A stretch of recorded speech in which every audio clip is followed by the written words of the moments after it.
In today's video, I'll show you how to start a chat in Microsoft Teams. Now at first, just go ahead and open up your Microsoft Teams app, or just go to any of your browser and open up Microsoft Teams there. Make sure you're signed into your account.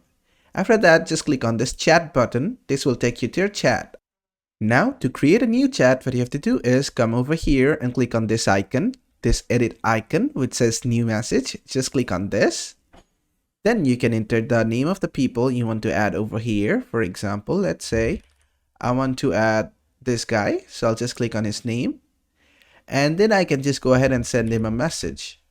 But let's say I want to make a group chat. How to do that? Let's click on this new message icon again.